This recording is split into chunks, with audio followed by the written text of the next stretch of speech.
Hi, my name is Sam. I'm the owner of Professional Fleet. Last time we showed you how to check your fluids in your vehicle, which pertains to most vehicles.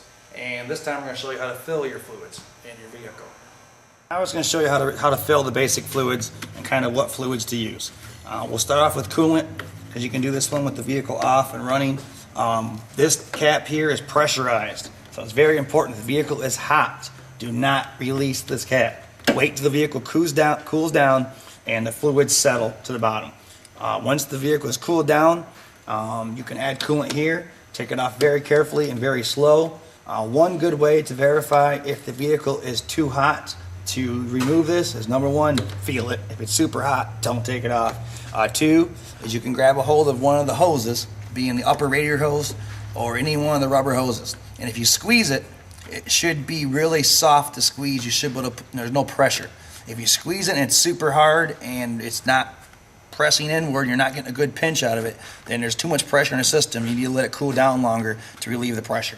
So once it's cooled down, you remove the cap and you're going to want to add the coolant to it.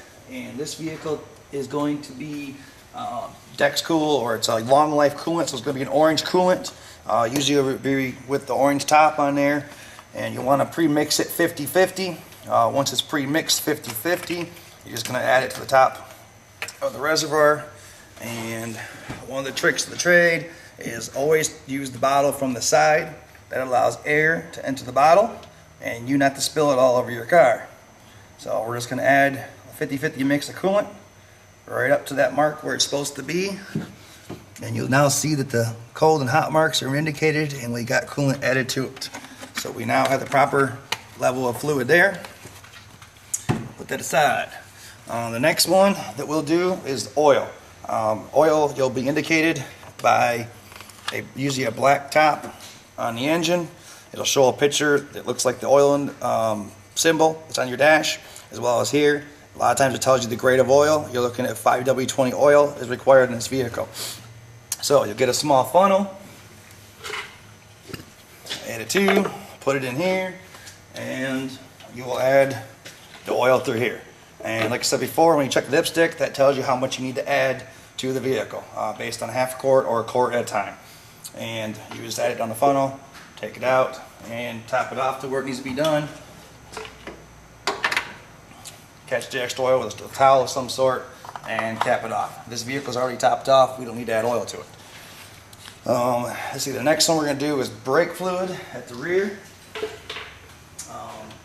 We have a large container of brake fluid here. Normally they come in a smaller container. You're going to go to the back of the vehicle, take your top off, and see where the indicator mark is, and you just want to fill this up to where it says to fill it. And same thing, you're going to use a small container. You're just going to tip it to the side, add a little amount to it, and you'll notice that brake fluid is very, very clear in color, almost looks like water.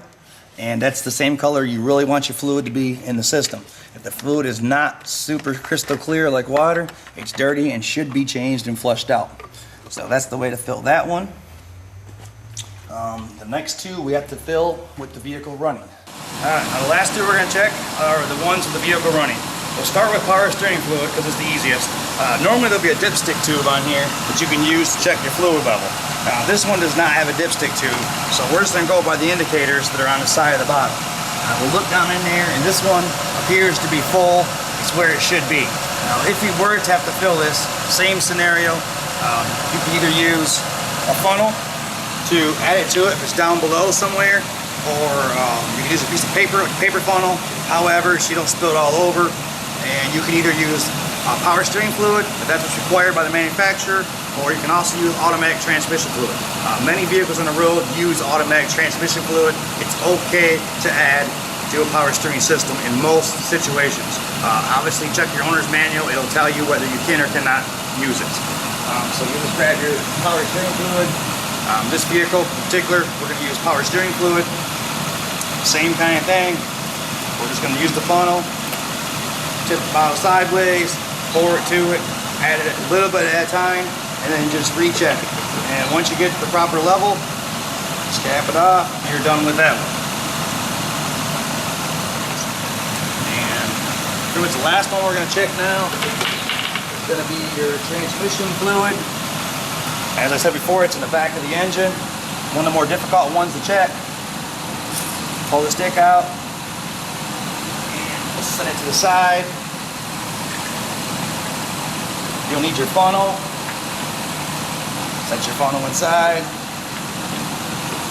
And then you want to start by adding about a half quart. Now this is a quart bottle, so I want to do a half a quart at a time and recheck it as you fill. And as I said before, when you fill it, it's going to fill the inside of that tube up, and it could give you a false reading. So you want to let it settle for 3 to 5 minutes, and then recheck your dipstick and see where you're sitting. And you want to put it, like I said before, right on the crosshatch pattern while the vehicle's warm. Set it right on the crosshatch pattern. That's the proper level to fill. So that's how you check and fill your transmission fluid. The last one that people sometimes want to know about is their washer fluid. Where and how to check that. On most vehicles, you'll see a symbol on there for the windshield washers. It'll look like this. It'll be somewhere in the vehicle, either on the apron, the fender well, up near the radiator, up front of the vehicle, on passenger or driver's side.